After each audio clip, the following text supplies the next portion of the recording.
Just a moment, the fears of my heart says I awaken. I understand everything's a part of who I am. That's how breathing in fun. Each other moment, the fears of my heart says I awaken. I understand everything's a part of who I am.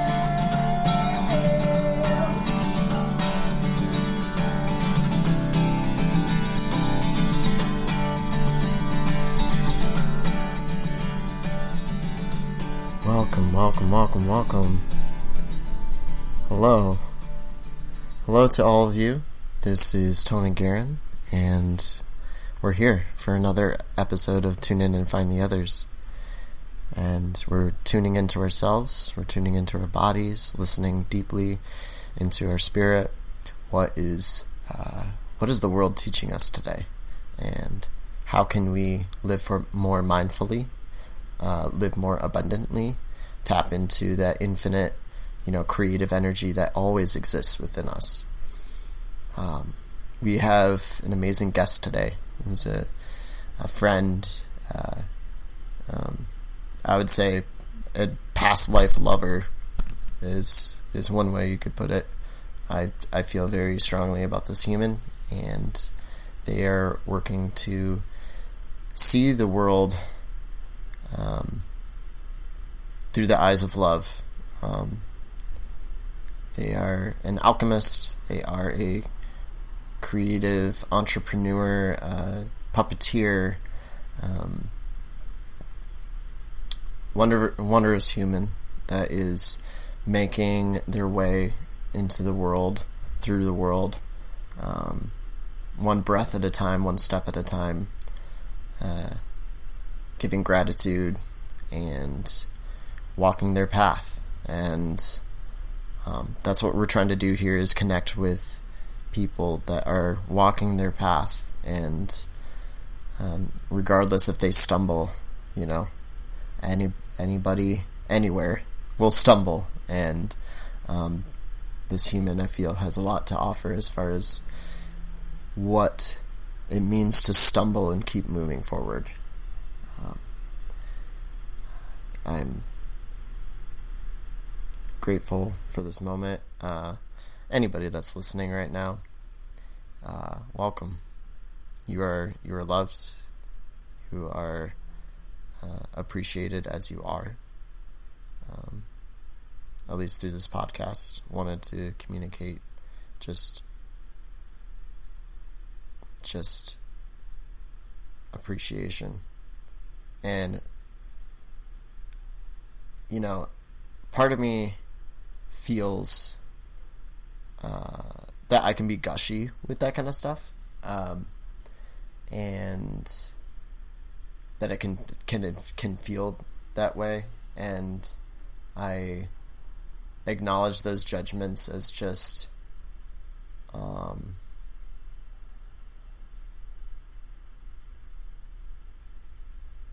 judgments, and they're not. It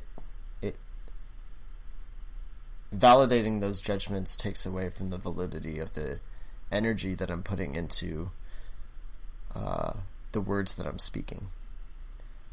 And so when I say something along the lines of I love you, that comes off to many different people in many different ways. But I can say for a fact that I genuinely, in my heart, in my soul, love you and know that you can make it through whatever you're going through. And you will, and we will. That being said, I have a couple people that have decided to donate to this podcast to be sponsors, and I want to give them acknowledgement and a shout out and love. And the first one is Bedroom Ceilings, which is a band in Grand Rapids. Bedroom Ceilings has put out a number of different albums, EPs, and they are heavily influenced by like folk rock, but their lyrics are really deep, and they elicit the help from a lot of different musicians in the Grand Rapids scene here for their recordings. And so you'll hear people from Earth Radio, you'll hear people from the Nuries of the world, and you'll hear I think Zach Volkers maybe was on one of them.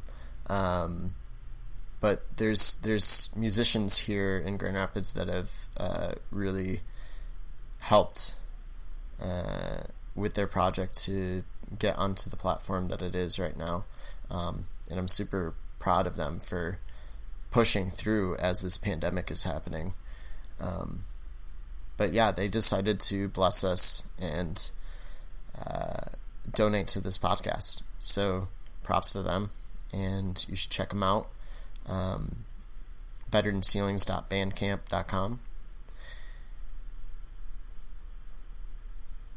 And then the other advertisement I have to share. Advertisement sounds weird. It's not really an advertisement. It's more so a I don't know, sharing good information. That's what, like, I'm trying to make it as authentic as possible and just let it come out. Because although, like, our world is bombarded with advertisements and, like, people trying to sell us things, I think it's important to communicate services that people provide that you trust and that are doing really good things in the world. And so that's why Bedroom Ceilings is one of the sponsors here. And so the second person that we're communicating about or recommending is Lemieux Smithing. My friend Joseph Lemieux makes knives. He's a blacksmith, and he makes knives, swords, restoration for old works of metal, and he's been doing this for 12 years, so he knows what he's doing, and it's really, really beautiful work. He used to go by Athena's Edge. Now it's Lemieux Smithing, and you can get in touch with them if you need, like, a new knife, or I don't know, if you need a sword for the apocalypse, like Jesus riding on a white horse with a flaming sword, striking down the oppressors of evil.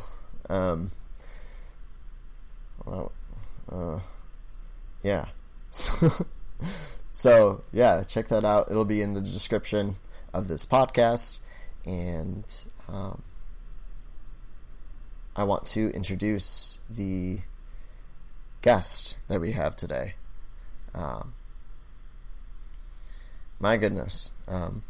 Phoenix Wright is...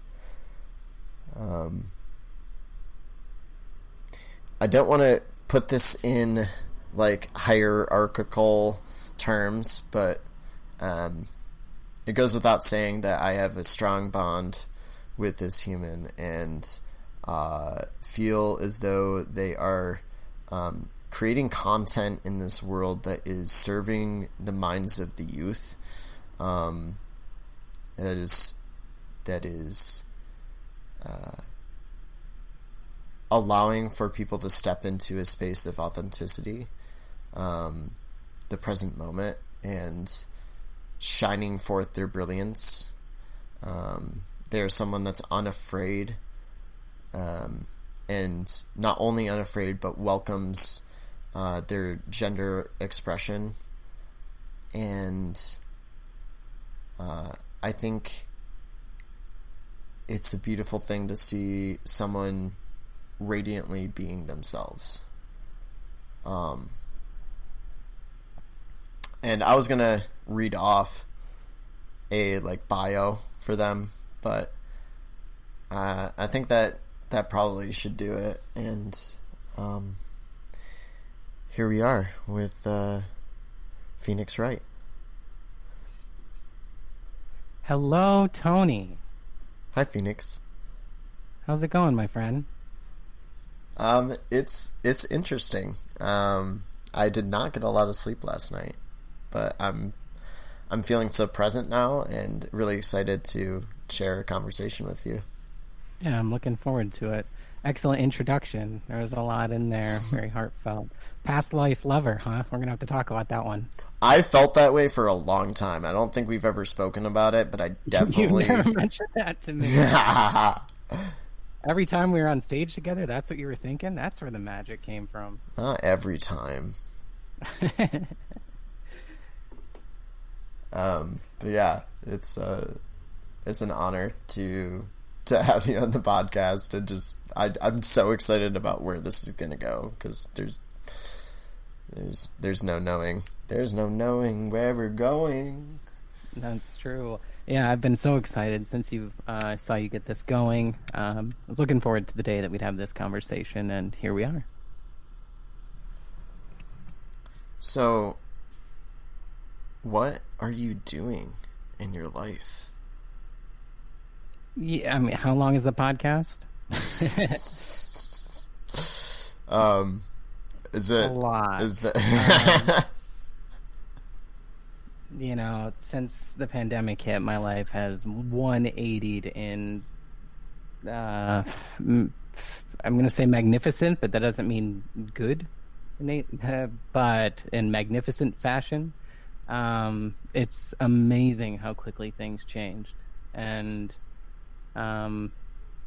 yeah, I'm not having the year that I thought I was, much like many other people, but what do I have going on? I'm focusing a lot on my passions, as I usually do, which is music, acting, which has now turned into puppeteering, keeping Closet Fort Kingdom alive, doing a lot of live streams, still doing some stuff with Fireflower, focusing a lot on my healing practice, getting my Reiki business up and running. But I've been really cut off from my community. I'm like floating around Ohio currently, which is very different than where I thought I'd be right now. Before about this time last year, I got rid of most of my possessions and headed out to California to work with Grand Artique, and I'm not doing that. So I've got a life coach. I'm trying to get an entrepreneurial focus in my life right now, and do a lot of the things that I've done with production companies over the years on my own, I guess. So that's been my focus: get my own kind of company started and turn my hobbies lucrative. Same journey I've been on for a long time. You mentioned Closet Fort Kingdom, and I know what that means, but what does that mean to you? And what is it? Just explain it, possibly, to the people that are listening. Okay. Closet Fort Kingdom, or CFK, is my it's like a family entertainment platform, and it's taken many shapes and forms over the years. It's been an installation at Nonsense Night. It's been a theme camp at Burning Man Regionals, and it's now a video series. But it's more of an idea, and I have an entire world written with characters and fantastical lore, fueled by all of these characters as they go through different kind of spiritual awakenings and moralistic dilemmas, and that gets showcased on stage and through videos. I offer creative opportunities for other people to get on stage. We do a lot of workshops. We do a lot of musical performances, host other bands. So it's many things. But yeah, family entertainment spectacle, first and foremost. My goal is to create holistic entertainment for both kids and kidults alike, and with like a spiritual premise. I want to create entertainment that is enlightening, that children watch. You might have a fire spinner on stage, or we might be discussing our shadow selves or something. And I want them to be so amazed. They look up at their parents and go, wow, Dad, what does that mean? How do they do that? And to have their dad look down, and we're introducing such concepts that many people still don't really grasp, and have them look down and go, I have no idea, let's find out together. And to really ride that line of entertainment. Yeah, that let's do this together. I think it was the DAC that our community Grass is working through. It's a music venue. They have this idea to call, instead of do it yourself, do it together. I like that. So like the DYT. whole, yeah, DYT. And how do we make, how do we provide spaces or create spaces together that allow for shared, almost like a shared economy, like a shared, it's like a shared economy of artistic creativity. I need to go to more Grass meetings, because that's exactly what I've been trying to get going in my life. Yeah, you really do, though. I mean, this is blossoming more than I've ever seen grass blossom, ever. And it's something that, if you've been to grass before, maybe you have a certain idea of what it can be and what you've experienced. But the level of production, organization right now, it just feels so authentic and feels so like people are really putting their hearts into this thing right now. And what a time to do it. You know what I mean? But you mentioned Nonsense Night, and Nonsense Night, Alex has said before that Nonsense Night is like the sister group of Spectacle, or of the Nonsense community is like a sister organization or like community of Grass. And I was curious if you'd like to share like what that has meant to you and what happens there. Nonsense Night is ongoing, but when I talk about it these days, it always seems as though it's something of the past. It was a beautiful gathering. It is a beautiful gathering, inspired by the Detroit area Burning Man community. And we created once a month artistic spectacles involving musicians, visual artists, vendors, quest design. That was my addition to Nonsense Night. Social experiments, you name it. Fire spinners. It was like a one-night burn, and it was always held together with a loose theme, and coming up with the thematic elements was another pride of mine. I was pretty deep in the production of Nonsense Night for almost 5 years. We put on nearly 60 of them, one a month, nonstop, and it was pivotal for my growth. That was like my blank canvas to really start throwing ideas at the wall and see what stuck. I got to become a different character every month.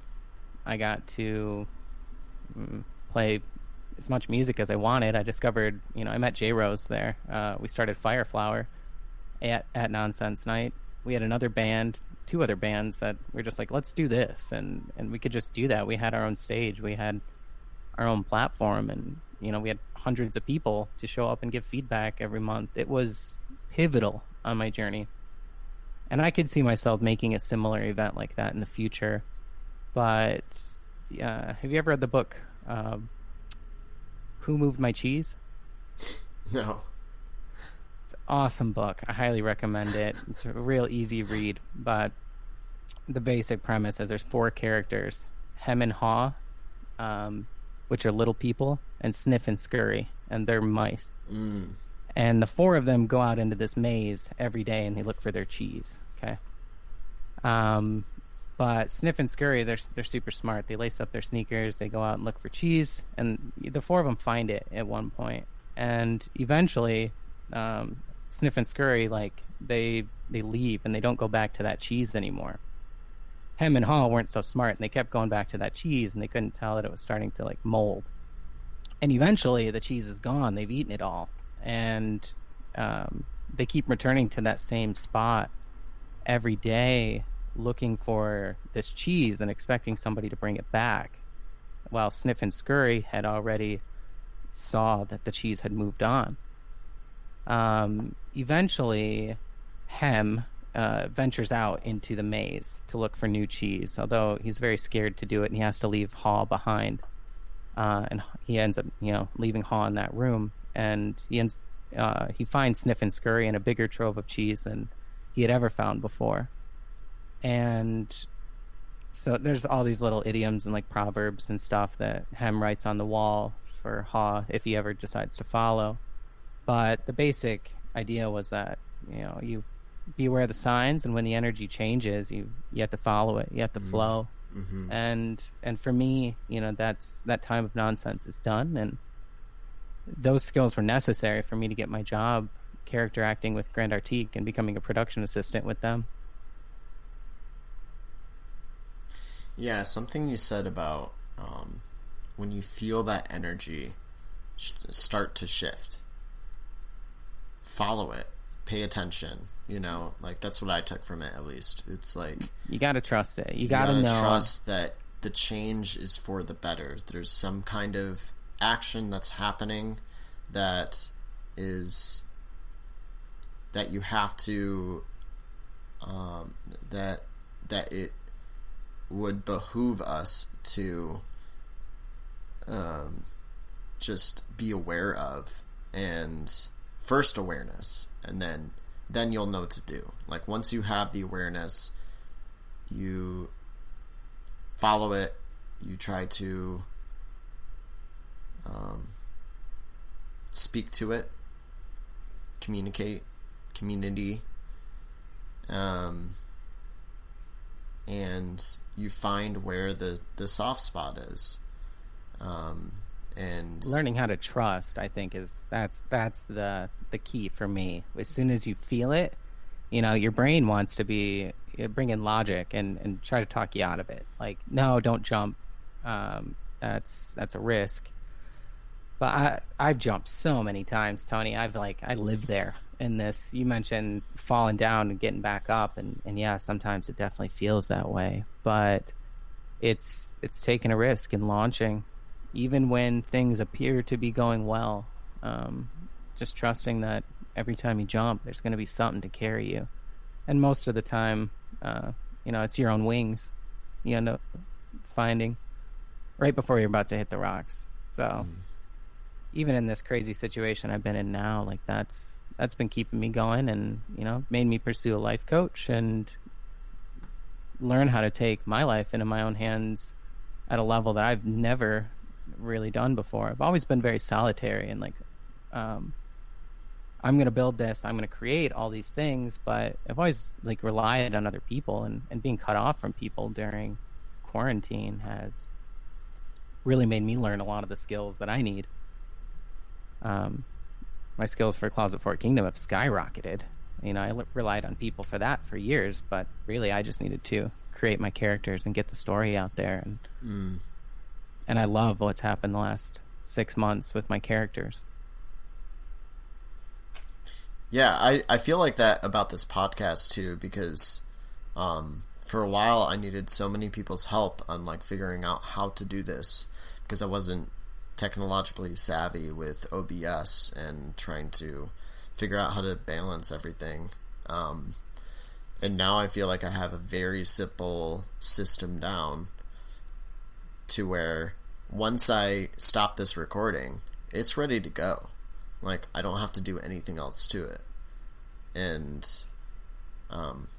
it's a really cool thing that I've gotten to this point. There was so much intention that was put into it.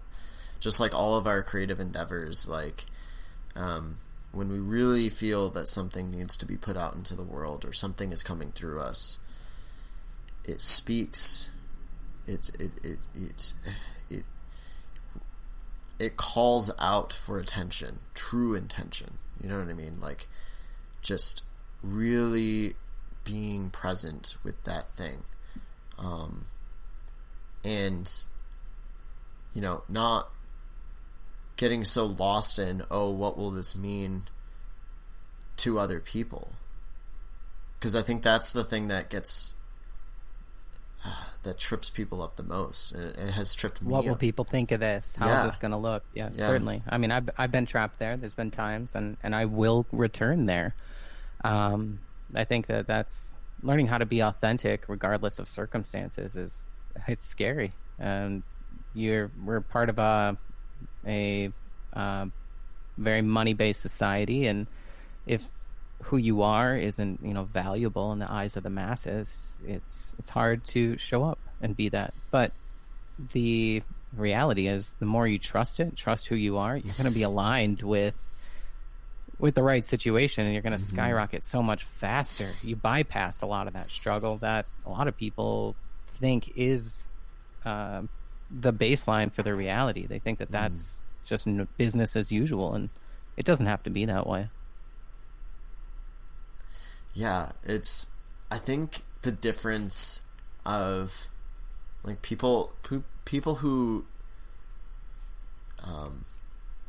aren't practicing falling into that moment as much as they can.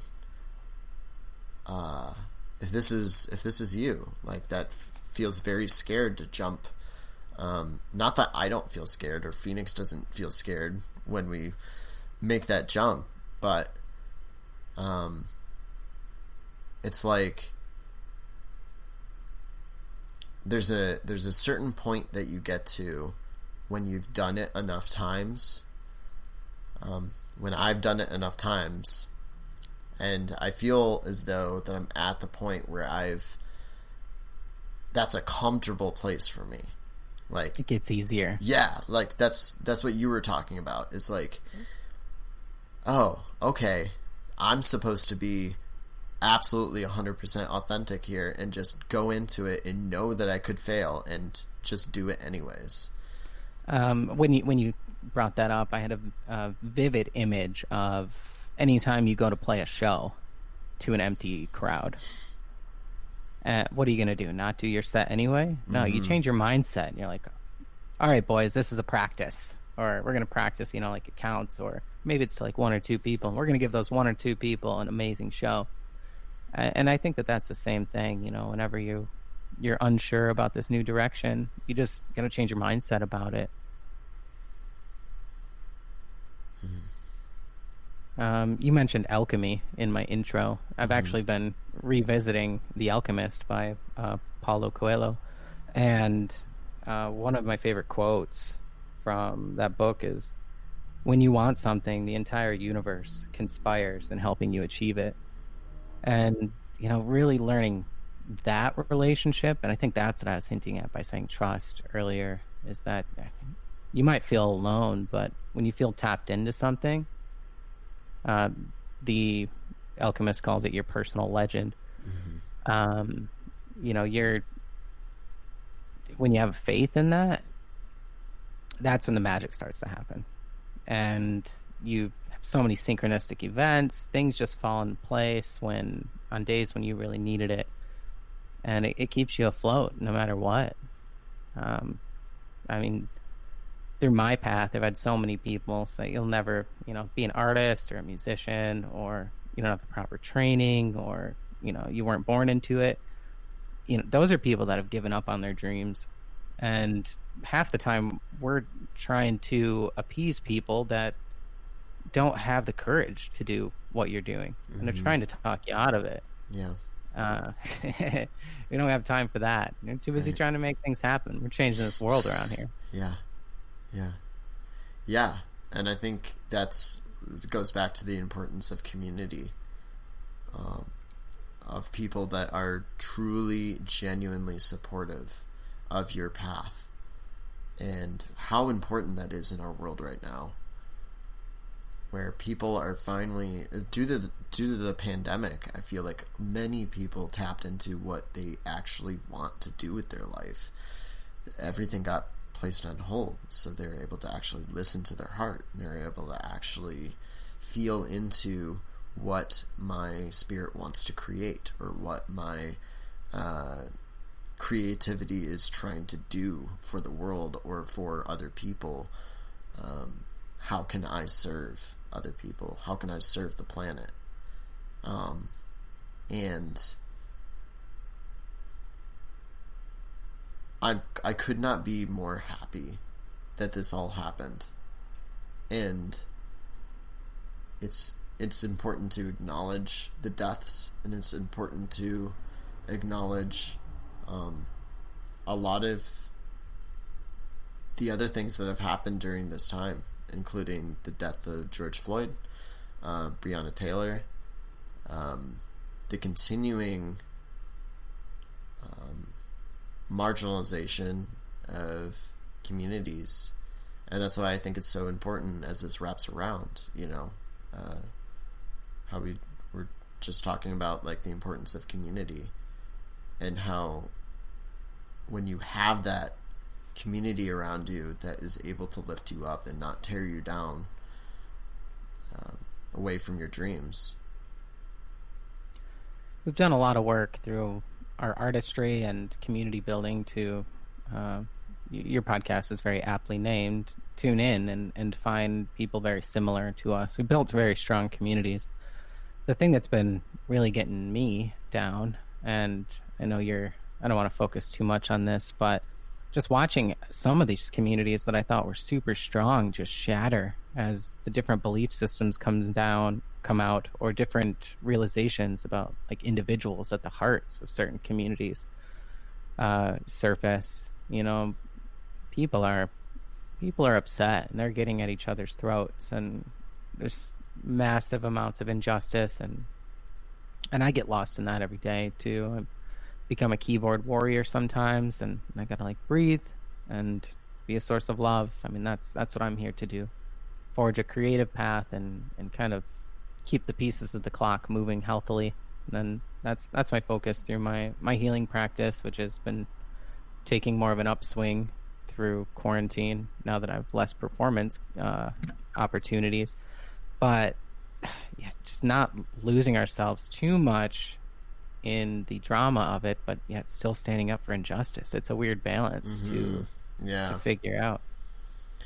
Because you gotta, like, if you're a healer, right, you have to do your craft. Like, it's your, that's your life's purpose. But part of healing too is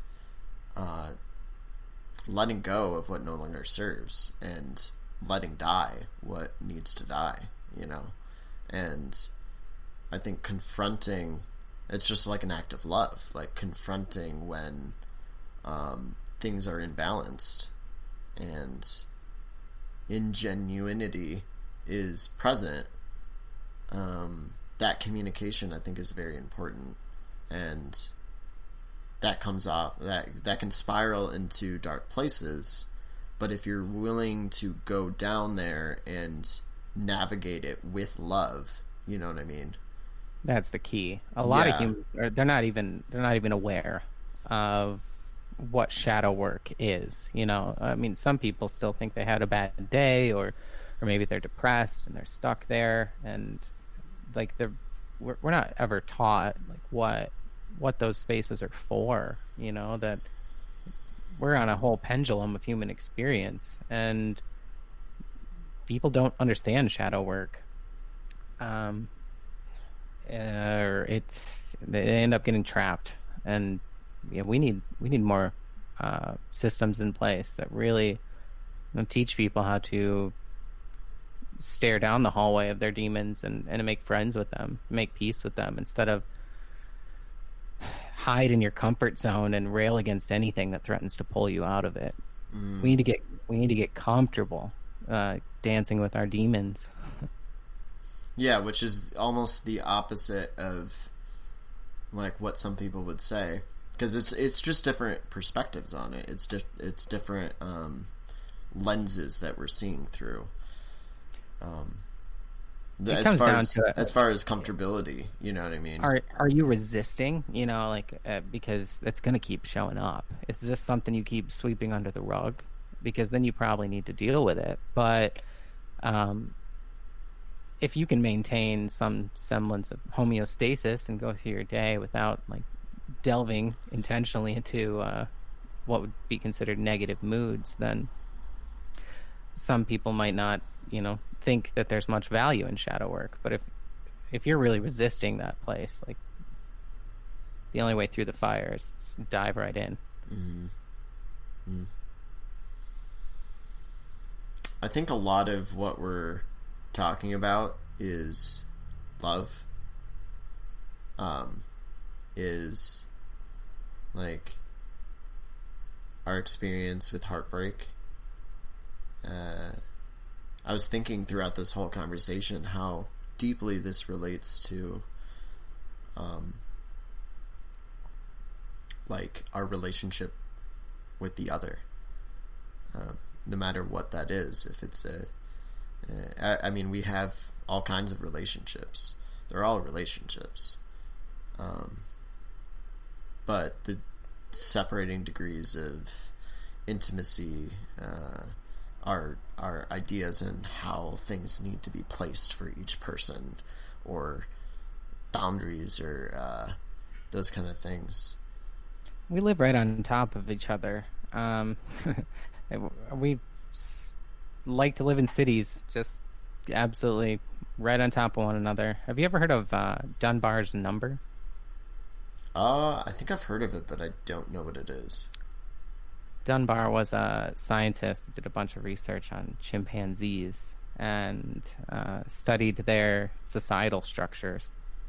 Specifically, he really studied their brains and their behaviors, and saw that the ideal number of chimpanzees in a civilization is around 200. Any more than that, society starts to break down. They start to fight. They start to have a lot more drama. But under that number, they're harmonious and they really thrive. They all know each other. They have healthy relationships within their tribe. And then he also correlated that to our human brains in the same areas, and we're not too much different than chimpanzees. Well, I think we like to think we are.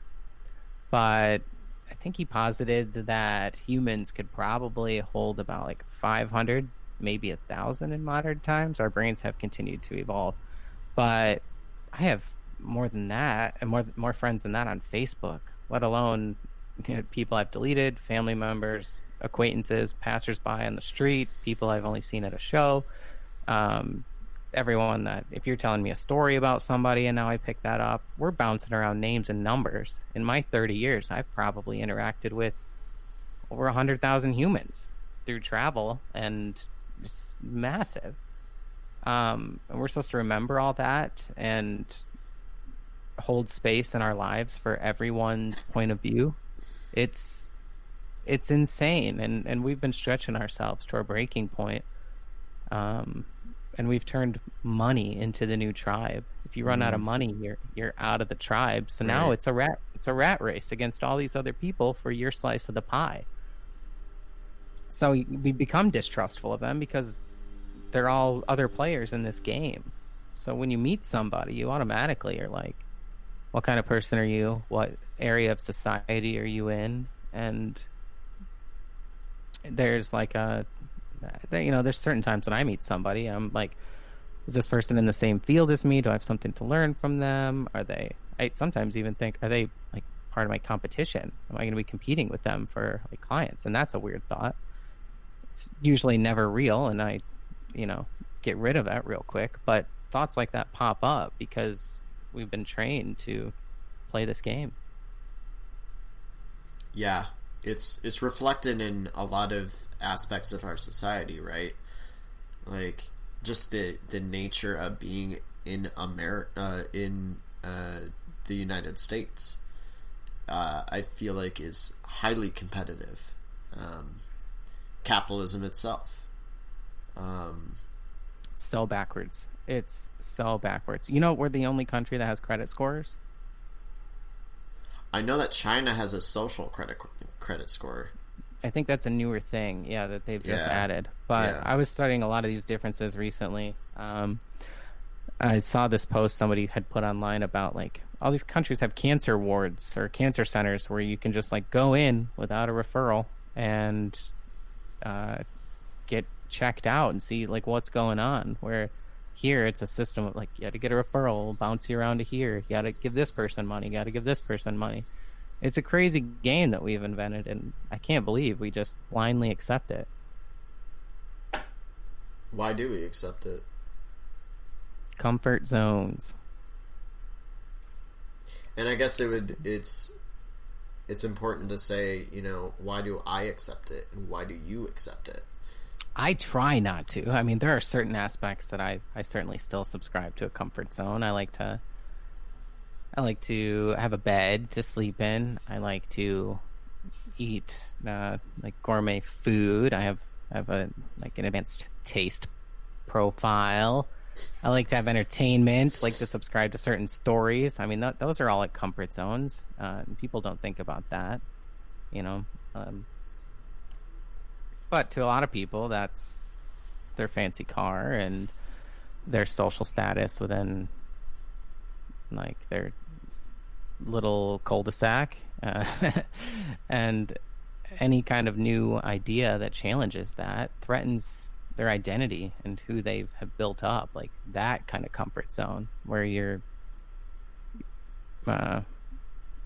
tying your entire identity with a certain belief structure that really limits what you could be. And when people are marching down the street with a different idea about life than you immediately recoil and see them as other. Mm-hmm. Yeah. Like an invading army, so to speak. Exactly like that, yeah. And I think it's easier to then go straight to the judgment instead of go straight to the questioning of, like, the genuine questioning of what are these people's needs and what are they speaking about. And I think we've built up a framework for our society in the form of comfort, in a form of making everything accessible at all times. Gotta have my Cheez-Its.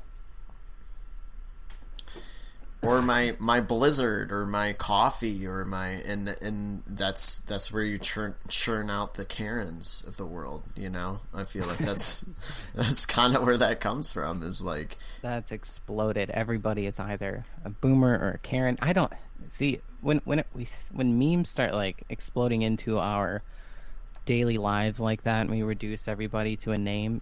We're still trying to just pinpoint exactly what somebody is and then label them. Like that idea of calling somebody a Karen, I mean, that it limits what else they believe in, because you think you know what a Karen is and the kind of person that Karen is, and the second that you call them that, you're limiting what they can be in your eyes, which influences that person. It influences their personal legend. I think thought forms are very, very real.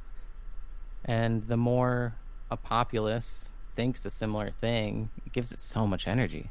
Yep. Yeah, I mean, Terrence McKenna really understood this. Certainly.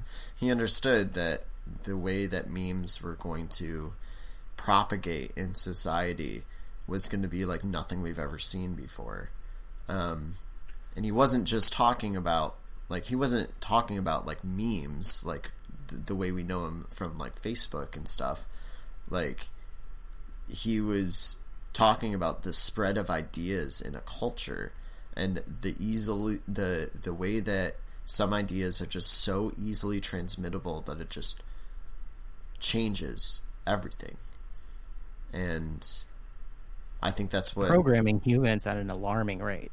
Yeah, for good and for bad, Certainly, I think it could be. I mean, there are beneficial posters, beneficial memes. I see one of those, I'll share it. Spreading the love around, and I think that I'm attempting to do what a lot of those memes are doing, and that's make somebody feel some sort of way. We're all fighting for space in each other's heads. It's a bizarre thing. Colonizing the mind. It's like that's the next thing to colonize, right? Because we've colonized the better part of the world. Humans have, at least.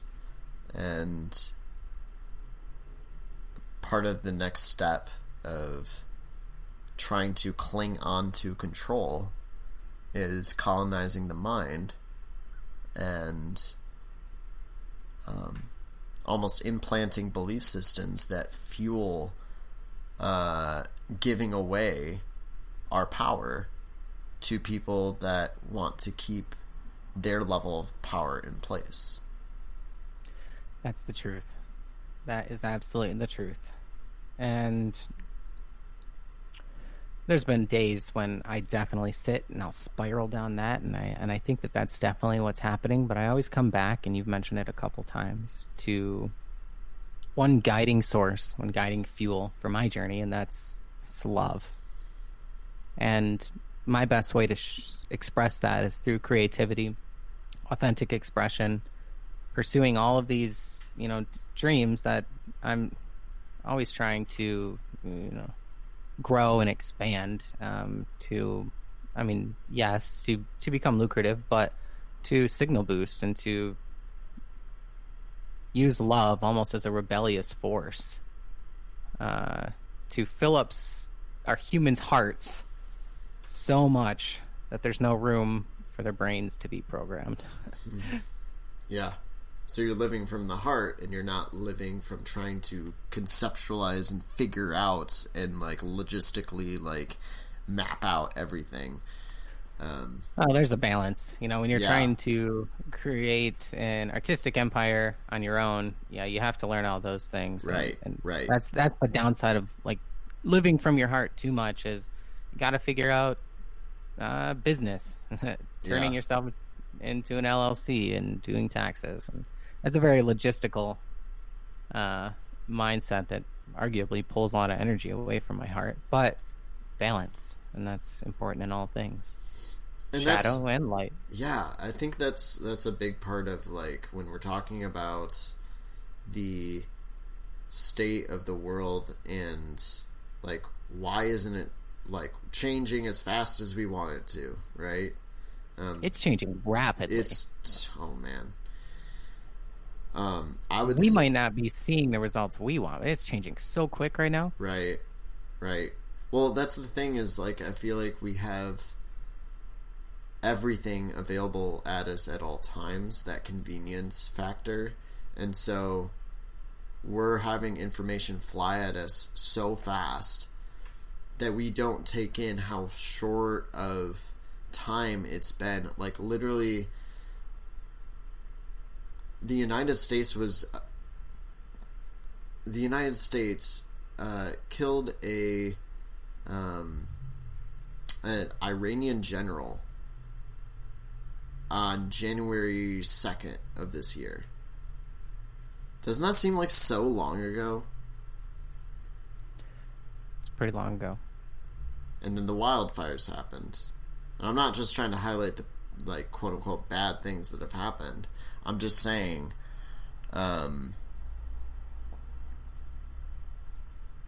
it's mind-blowing how we get stuck into the moment so often that we forget how quickly, in comparison to years past, I feel and maybe this is just an illusion, it very well could be, but I feel things are rapidly speeding up the more we live. I've always wondered about that. I don't know if that's a personal thing.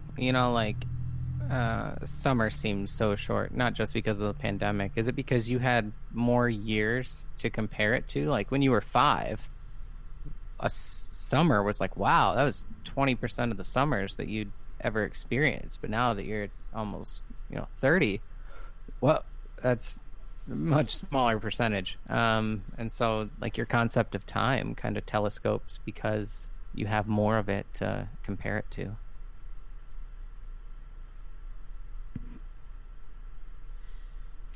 It certainly seems to be both speeding up and, yeah, like compressing in certain areas.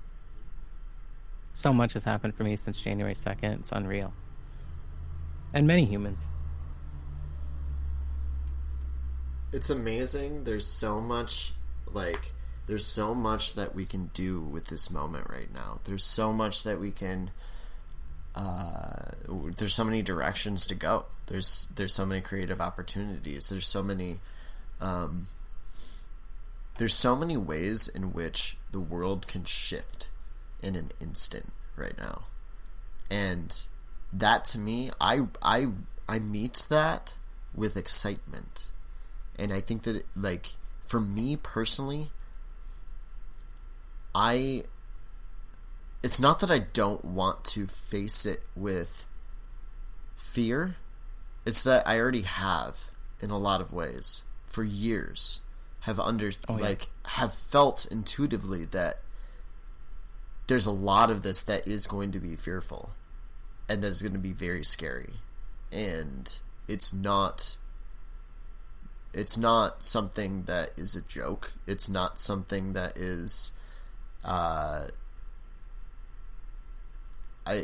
it is what it is. And I think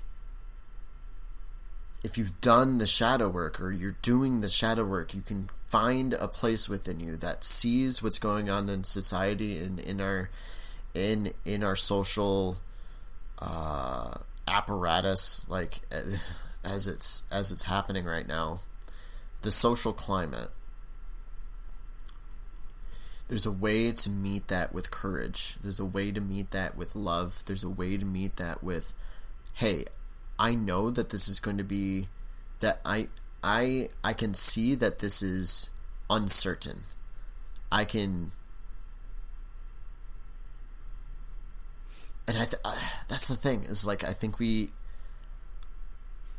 I'm trying to choose every day to embrace what I don't understand and embrace the possibilities of what could come next and not let my brain fill in those possibilities. Well, as long as you're in control of it, I think that you got most of it figured out. Embracing where you want to go, I think, that you have to decide who you want to be in this new world and just align with it. And if we had more humans doing that rather than acting out of, well, if this happens, I'm going to become this, or I'm afraid of this because it's going to do this to me. I've been studying so much on like archetypal design for this new like story-based one-on-one coaching program I'm working on. I'm taking elements of narrative therapy and infusing them in Reiki with a bit of music therapy as well. And a lot of times when our life isn't working for us, we aren't fitting who we are as a puzzle piece into the puzzle in the right spot. And either it's because we've changed the person that we are, the archetype we subscribe to, or we're unsure of who that is.